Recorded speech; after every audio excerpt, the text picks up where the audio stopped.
आज आपण ओघीव कर्व बघणार आहे. आता त्यासाठी एक एक्झाम्पल बघू आपण.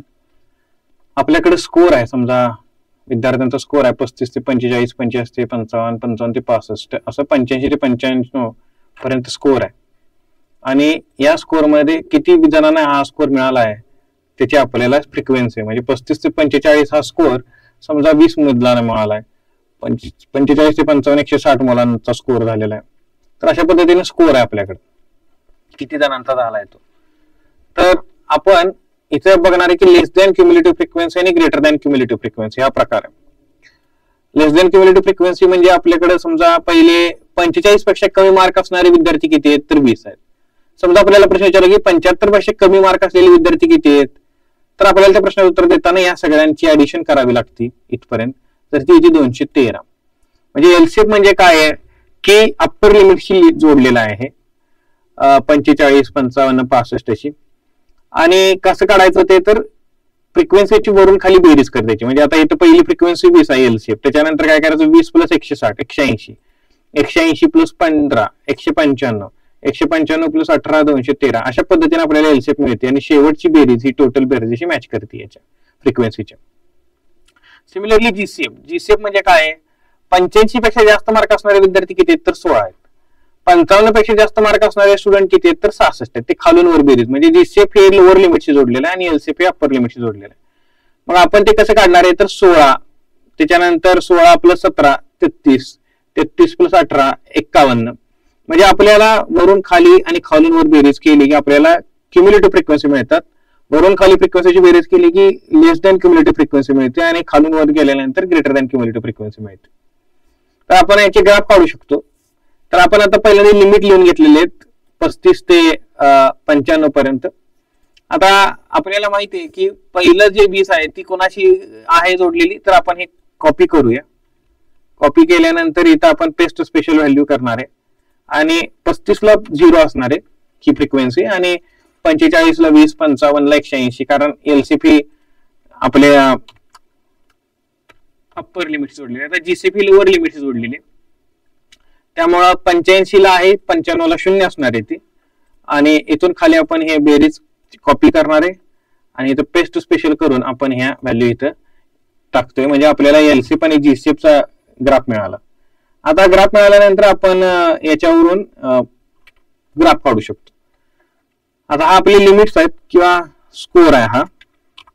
तर लेस दॅन क्युम्युलेटिव्ह फ्रिक्वेन्सीचा जो ग्राफ येतो त्याला आपण म्हणतो की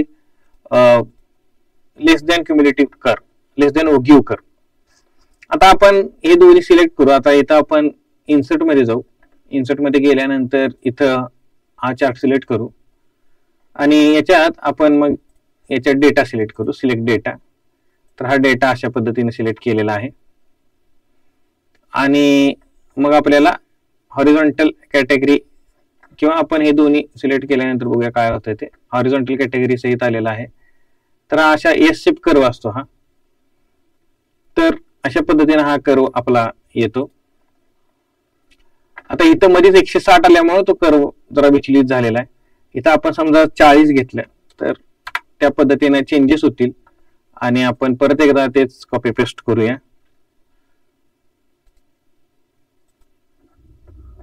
आणि हा इथं आपण कॉपी पेस्ट करूया.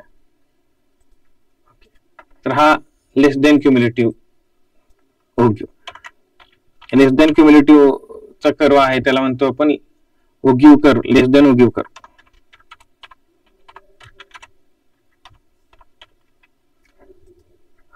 तर हा झाला लेस दॅन ओघीव.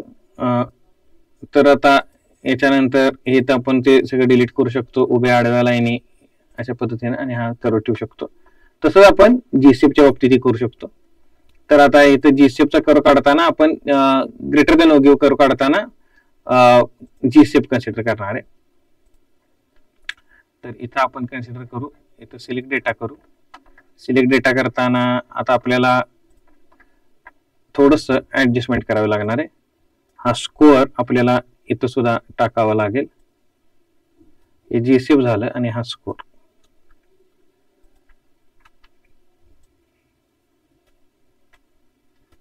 आणि हा जीसीएफ आपण परत एकदा तिकडे घेऊ. ओके. तर आता ग्रेटर दॅन ओगिव कर्व काढताना आपण हा डेटा सिलेक्ट करणार आहे. डिझाईन मध्ये गेलं, सिलेक्ट डेटा, तर हा अशा पद्धतीने डेटा घेतल्यानंतर हा असा येतो कर्व. तर हा इन्क्रीजिंग कर्व आहे, less than ogive curve, greater than ogive curve हा डिक्रीजिंग कर्व आहे. याला आपण नाव काय, नॉमेनक्लेचर काय आहे, greater than ogive curve. Greater than ogive curve. आणि जर दोन्ही एकाच ग्राफवर काढायचे असतील, लेस दॅन आणि ग्रेटर दॅन ओगिव, तर आपण ते पण करू शकतो. तर त्यासाठी आपल्याला परत एकदा इथं जायचंय, हा ग्राफ सिलेक्ट करूया, नंतर सिलेक्ट डेटा करूया आणि हे सगळंच सिलेक्ट करूया, ओके करूया. तर हे बघा, हा लेस दॅन कर्व आणि ग्रेटर दॅन ओगिव कर्व हे दोन्ही मॅच होतात. जिथे इंटरसेक्ट होतात तिथं आपला मीडियन असतो. आता इथं जर आपण पॉईंट बघितला तर एक्स ऍक्सिस वर 55 व्हॅल्यू आहे आणि वाय ऍक्सिस वर 66 व्हॅल्यू.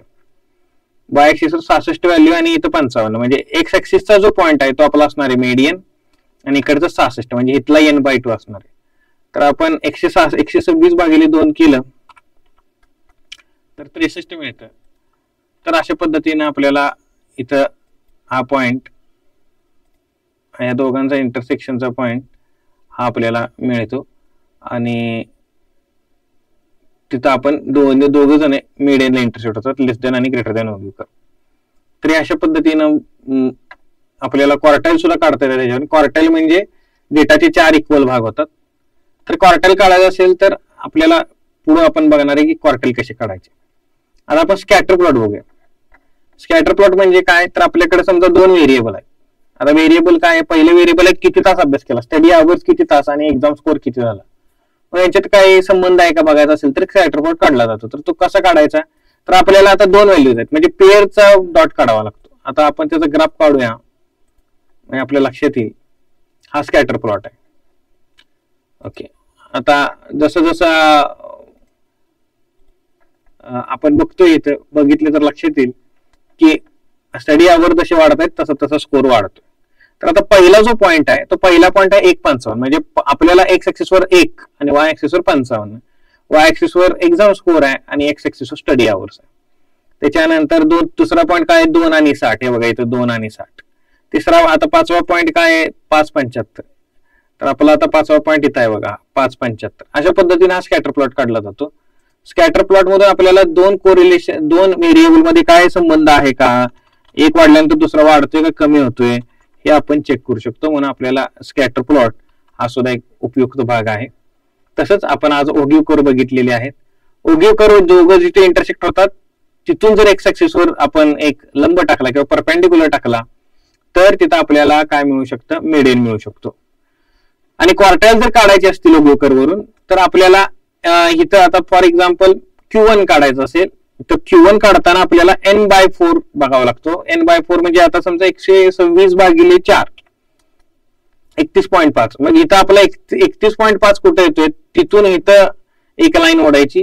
LCF ला जिथं ती कर्व करते तिथून खाली पॉइंट मारला की आपल्याला तिथं Q1 मिळतो. तसंच Q2 काढताना आपल्याला काय करावं लागेल, तर 126 भागिले 2 करावं लागेल. 63 वरून लंब टाकायचा, तो खाली ओढला की आपल्याला इथं वाय एक्स ऍक्सिस वर Q2 मिळणार आहे. सिमिलरली 3n/4 घेतला की आपल्याला, म्हणजे फॉर 1n/4, n म्हणजे आपली फ्रिक्वेन्सीची बेरीज, 2n/4 की Q2 मिळतो आणि 3n/4 केला की आपल्याला Q3 मिळतो. मग 3n/4 म्हणजेच काय असणार आहे, 3 × n/4. म्हणजे आपल्याला वाय ऍक्सिस वर ह्या व्हॅल्यूज आधी डॉट करून घ्यायचे, मार्क करून घ्यायचे आणि तिथून हे जिथे इंटरसेक्ट होईल एलसीएफला तिथून खाली लंब टाकला, परपेंडिक्युलर टाकला की आपल्याला Q1, Q2, Q3 मिळतात. तर अशा पद्धतीने लेस दॅन ओगिव कर्व वरून आपण क्वार्टाईल सुद्धा काढू शकतो. तर आज इथंच आपण थांबणार आहे. थँक्यू.